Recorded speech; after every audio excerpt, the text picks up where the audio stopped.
2026 இந்த புதிய ஆண்டில் மூத்த குடிமக்களுக்கு பல்வேறு விதமான புதிய அறிவிப்புகள் மற்றும் மகிழ்ச்சியான அறிவிப்புகள் வெளியாகி உள்ளது. ஸோ இதை பற்றி தான் இந்த வீடியோவில் தெளிவாக நம்ம பார்க்க போகிறோம். மத்திய அரசு PM மோடி தலைமையிலும் மற்றும் தமிழ்நாடு அரசு இரண்டும் சேர்ந்து 60 வயதிற்கு மேற்பட்ட மூத்த குடிமக்களுக்கு பல்வேறு விதமான நலத்திட்டங்களை வழங்கிட்டு இருக்காங்க. ஃபார் எக்ஸாம்பிள், ஓய்வூதியம், சேமிப்பு, மருத்துவம், பராமரிப்பு, ரயில் சேவைகள், இந்த மாதிரி பல நலத்திட்டங்கள் அப்படின்றது வழங்கிட்டு இருக்காங்க.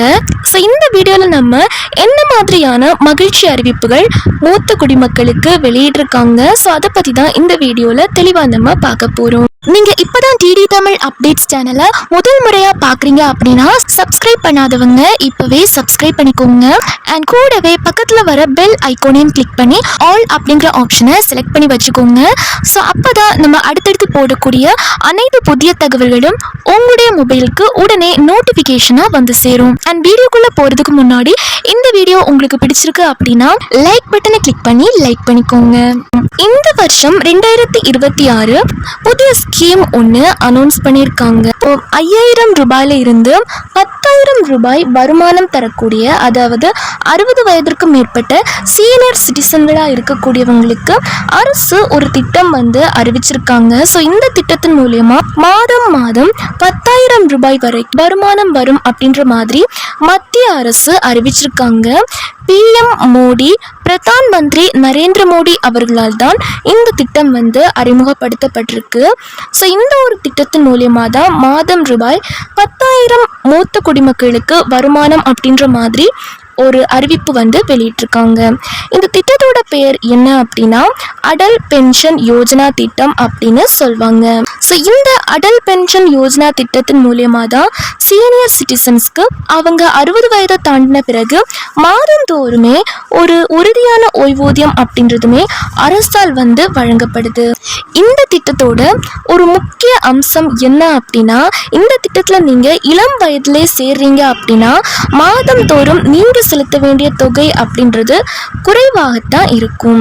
இப்போ நீங்க 18 வயசுல இந்த திட்டத்துல சேர்றீங்க அப்படின்னா நீங்க மாதமே 5000 ரூபாய் ஓய்வூதியம் பெற விரும்புறீங்க அப்படின்னா நீங்க எவ்வளோ அமௌண்ட் செலுத்த வேண்டி இருக்கும் அப்படின்னா மாதம் ரூபாய் 210 ரூபாய் செலுத்தினால் போதும் அப்படின்ற மாதிரியும் சொல்லியிருக்காங்க. அதே நீங்கள் ஒரு 40-50 வயதில் சேர்றீங்க அப்படின்னா அந்த ஓய்வூதியத்தை நீங்கள் தேர்வு செய்கிறீங்க அப்படின்னா மாதம் நீங்கள் செலுத்த வேண்டிய தொகை எவ்வளோ அப்படின்னா 1454 அப்படின்ற மாதிரி சொல்லியிருக்காங்க. நிறைய பேர் கேட்பாங்க, ஸோ அப்போது இந்த திட்டத்தில் எந்த வயசில் நம்ம சேரலாம், எந்த வயசில் சேர்ந்தா நமக்கு அதிக லாபம் கிடைக்கும் அப்படின்ற மாதிரியும் கேட்பாங்க. இந்த திட்டத்தில் நீங்கள் இளம் வயதிலே சேர்றீங்க அப்படின்னா உங்களுக்கு அதிக லாபம் தரும் அப்படின்ற மாதிரியும் தகவல்கள் வெளியாகி இருக்கு. மேலும் இந்த 10,000 ரூபாய் ஓய்வூதியத்தை பற்றி முழுசாக பார்க்குறதுக்கு முன்னாடி அரசு பார்த்தீங்க அப்படின்னா உங்களுக்கு வேறு முக்கியமான அறிவிப்புகளும் வெளியிட்டிருக்காங்க. 60 வயதிற்கு மேற்பட்ட சீனியர் சிட்டிசன்ஸ்க்கு ரயில் கட்டண சலுகை அப்படின்றது அறிவிக்கப்பட்டிருக்கு. அதாவது 58 வயது நிரம்பிய பெண்களுக்கு 50% கட்டண சலுகை அப்படின்றது ரயில் பயணத்தில் அறிவிக்கப்பட்டிருக்கு. 60 வயது நிரம்பிய ஆண்களுக்கு 40% கட்டண சலுகையும் வழங்கப்பட்டு வந்தது. இந்த கட்டண சலுகை கடந்த 2009ஆம் ஆண்டு முதல் வழங்கப்பட்டது அப்படின்னு சொல்லியிருக்காங்க. இந்த ரயில் கட்டண சலுகை இருந்த டைமிங்ல பார்த்தீங்க அப்படின்னா மூத்த குடிமக்களுக்கு ரொம்ப பெரிய உதவியா இருந்துச்சு. பட் 2020ஆம் ஆண்டுல கொரோனா நோய் தொற்று பரவல் காரணமாக இந்த ரயில் சேவை நிறுத்தப்பட்டது. அதுக்கப்புறமா பார்த்தீங்க அப்படின்னா ஓரளவு எல்லாமே சரியான அப்புறம் சில மாதங்களுக்கு பிறகு ரயில் சேவை படிப்படியாக ஸ்டார்ட் பண்ணாங்க.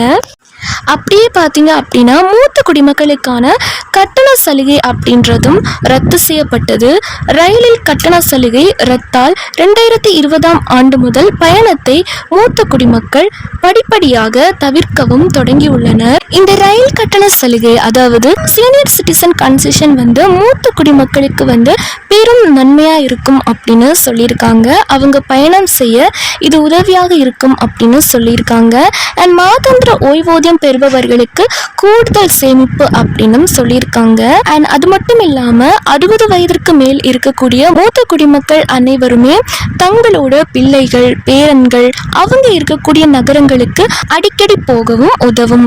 சென்னை, பெங்களூர், மும்பை இப்படி எந்த நகரங்களுக்கு வேணாலும் சுலபமாக போயிட்டு வந்துட முடியும். அது மட்டும் இல்லாம திருப்பதி, ராமேஸ்வரம், காஞ்சிபுரம், காசி போன்ற புனித ஸ்தலங்களுக்கு குறைந்த செலவில் செல்லலாம். அண்ட் இது மட்டும் இல்லாம ஊட்டி, கொடைக்கானல், கேரளா பேக் வாட்டர்ஸ், டெல்லி, ஆக்ரா, தாஜ்மஹால் போன்ற இடங்களையும் குறைந்த செலவில் பார்க்க முடியும்.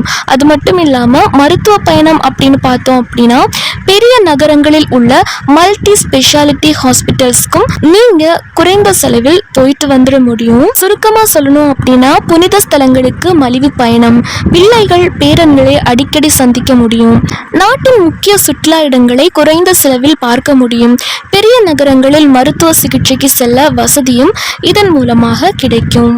இதற்கான தகுதி அப்படின்னு பார்த்தோம் அப்படின்னா ஆண்களுக்கு 60 வயது மற்றும் அதற்கு மேல் இருக்க வேண்டும். பெண்கள் அப்படின்னு பார்த்துட்டோம் அப்படின்னா 58 வயது மற்றும் அதற்கு மேல் அப்படின்னு சொல்லியிருக்காங்க. அனைத்து வகை ரயில்களிலும் தள்ளுபடி விகிதம் அப்படின்னு சொல்லியிருக்காங்க. பேசஞ்சர் ட்ரெயின்ஸ் இந்த மாதிரி சொல்லியிருக்காங்க. தட்கால் மற்றும் பிரீமியம் ட்ரெயின்ஸ்ல சில விதிமுறைகள் பொருந்தும் அப்படின்றதையும் சொல்லியிருக்காங்க. அடுத்ததா பார்த்தீங்க அப்படின்னா ஆன்லைன்ல நீங்க IRCTC வழியா டிக்கெட் புக் பண்றீங்க அப்படின்னா சீனியர் சிட்டிசன் கன்செஷன் அப்படிங்கிற ஆப்ஷன் வந்து செலக்ட் பண்ண சொல்லியிருக்காங்க. ஆஃப்லைன்ல நேரடியா கவுண்டர்ல போயிட்டு ரிசர்வேஷன் கவுண்டர்ல சீனியர் சிட்டிசன் காலம் வந்து டிக் பண்ணி ஐடி ப்ரூஃப் அட்டாச் பண்ண சொல்லியிருக்காங்க. அண்ட் இது மட்டும் இல்லாம சிறப்பு வசதிகள் அப்படின்றதும் கொடுத்திருக்காங்க. லோவர் பர்த் ப்ரெஃபரன்ஸ் அப்படின்னு பார்த்துட்டோம் அப்படின்னா மூத்த குடிமக்களுக்கு கீழ்ப்படுக்கை வந்து முன்னுரிமை அப்படின்னு சொல்லியிருக்காங்க. வீல் சேர் அசிஸ்டன்ஸ் வந்து கொடுத்திருக்காங்க. ரயில்வே ஸ்டேஷன்ல இலவச வீல் சேர் வசதி. அடுத்ததா செப்பரேட் கியூ அப்படின்னு சொல்லியிருக்காங்க. ரிசர்வேஷன் கவுண்டர்ஸ்ல தனி வரிசை அப்படின்னு சொல்லியிருக்காங்க. பல்வேறு தரப்பினர் கோரிக்கை வந்து விடுத்து வருகின்றனர். ஸோ இந்த நிலையில 2026ஆம் ஆண்டிற்கான மத்திய பட்ஜெட் பிப்ரவரி 1ஆம் தேதி நிர்மலா சீதாராமன் நாடாளுமன்றத்தில் தாக்கல் செய்ய உள்ளார். இந்த பட்ஜெட்டை நாடு முழுவதும் பல்வேறு தரப்பினரும் எதிர்பார்த்து வரும் நிலையில் மூத்த குடிமக்களுக்கு ரயில் பயண கட்டண சலுகை குறித்த அறிவிப்பு வெளியாகும் என தகவல் வெளியாகியுள்ளது. மூத்த குடிமக்களுக்கு ரூபாய் 10,000 ஓய்வூதியம் பற்றிய முழு விவரங்களை இப்ப நம்ம பார்த்துடலாம். அடல் பென்ஷன் யோஜனா திட்டத்தின் கீழ் ரூபாய் 5,000 வரை அதிகபட்சமாக ஓய்வூதியம் வழங்கப்படுகிறது அப்படின்னு சொல்லியிருக்காங்க. கல்யாணமானவர்கள் இந்த திட்டத்தை குடும்ப நலனுக்காக பயன்படுத்தி கொள்ளலாம் அப்படின்னு சொல்லியிருக்காங்க. கணவன் மற்றும் மனைவி இருவரும் தனித்தனியாக கணக்கு திறந்து ரூபாய் 5,000 ஓய்வூதியத்தை தேர்வு செய்தால் 60 வயதிற்கு பிறகு அந்த குடும்பத்திற்கு மாதம் 10,000 ரூபாய் ஓய்வூதியம் கிடைக்கும். ஸோ ஒருத்தங்களுக்கு பார்த்தீங்க அப்படின்னா மாதம் 5,000 ரூபாய் வந்து இந்த அடல் பென்ஷன் யோஜனா மூலியமா பெற முடியும். இது கல்யாணமானவர்கள் இருப்பாங்க பார்த்தீங்களா, மூத்த குடிமக்கள், அவங்க வந்து கணவன் மனைவி 2 பேரும் சேர்ந்து தனித்தனியா அக்கௌண்ட் ஓப்பன் பண்ணி 5,000 அப்படிங்கிறத நீங்க செலக்ட் பண்ணீங்க அப்படின்னா 60 வயதிற்கு அப்புறமா குடும்பத்திற்கு மாதம் ரூபாய் 10,000 ரூபாய் அப்படிங்கிறது கவர்மெண்டால வழங்கப்படும். கவர்மெண்ட் இந்த திட்டம் வந்து உங்களுக்காக கொடுத்திருக்காங்க. ஸோ குறைந்த முதலீட்டுல எதிர்கால பாதுகாப்பை வழங்கும் இந்த அடல் பென்ஷன் யோஜனா சாமானிய மக்களுக்கு நம்பிக்கையான திட்டமாக, பாதுகாப்பான திட்டமாக திகழ்ந்து வருகிறது. இந்த திட்டத்தின் கீழ் நீங்க பயன்பெறதுக்கு நீங்க விண்ணப்பிக்கிறீங்க அப்படின்னா உங்களுக்கு இதற்காக சேமிப்பு வங்கி கணக்கு வந்து இருக்கணும் அல்லது தபால் நிலைய கணக்கு வந்து இருக்கணும். இது 2ல ஏதாச்சும் ஒன்று இருக்கணும். இந்த திட்டத்தில் சேர்றதுக்கான வயது வரம்பு 18 வயதுல இருந்து 40 வயதுக்குள்ளார இருக்கணும் அப்படின்னு சொல்லியிருக்காங்க. அண்ட் நீங்க ஒரு இந்திய குடிமக்களாக இருப்பதும் அவசியம் அப்படின்னு சொல்லியிருக்காங்க. அண்ட் இன்னொரு முக்கியமான தகவலும் சொல்லியிருக்காங்க. அது என்ன அப்படின்னா 2022ஆம் ஆண்டு அக்டோபர் 1ஆம் தேதி முதல் வருமான வரி செலுத்துபவர்கள் இந்த திட்டத்தில் புதிதாக சேர அனுமதி இல்லை அப்படின்னு மத்திய அரசு சொல்லியிருக்காங்க.